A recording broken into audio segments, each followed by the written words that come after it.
भगवान शिव ने सूर्यदेव पर त्रिशूल से क्यों किया था प्रहार?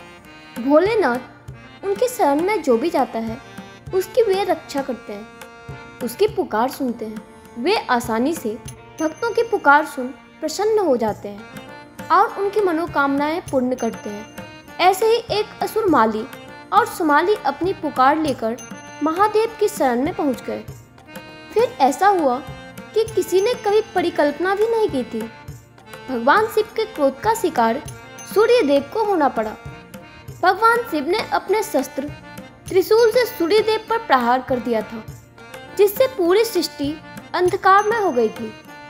क्या थी वो घटना, आइए जानते हैं। उसके बारे में ब्रह्मवैवर्त पुराण के अनुसार असुर माली और सुमाली को गंभीर शारीरिक पीड़ा थी। सूर्यदेव की अवहेलना के कारण वे इससे मुक्ति नहीं पा रहे थे। उन दोनों ने भगवान शिव के शरण में जाने का निश्चय किया। उन दोनों ने भगवान शिव के समक्ष अपनी पीड़ा व्यक्त की और न ठीक होने का कारण सूर्यदेव की अवहेलना को बताया। असुर माली और सुमाली की व्यथा सुनकर भगवान शिव व्याकुल हो उठे। इसके परिणाम स्वरूप उनको क्रोध आ गया। उन्होंने तत्काल त्रिशूल से सूर्यदेव पर प्रहार कर दिया। भगवान शिव के वार को कौन सहन कर सकता था? त्रिशूल के वार से सूर्यदेव अचेत होकर अपने रथ से नीचे गिर गए और पूरी सृष्टि अंधकार में हो गई।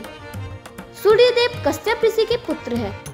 सृष्टि में अंधकार होने और भगवान शिव के प्रहार के बारे में कश्यप ऋषि को जब पता चला तो वे क्रोधित हो उठे। उन्होंने भगवान शिव को पुत्र की दशा पर दुखी होने का श्राप दिया। कहा जाता है कि इस श्राप की वजह से ही भगवान शिव ने गणेश जी का सिर काटा था।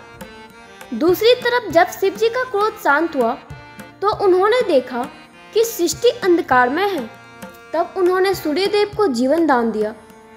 सूर्यदेव की चेतना वापस आई तो उनको पिता के श्राप की जानकारी हुई।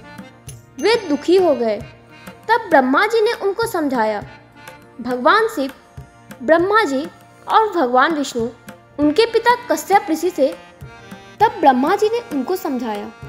भगवान शिव, ब्रह्मा जी और भगवान विष्णु जी को उनके पिता कश्यप ऋषि ने आशीर्वाद दिया। फिर सूर्यदेव अपने रथ पर सवार होकर सृष्टि को प्रकाशमय करने लगे।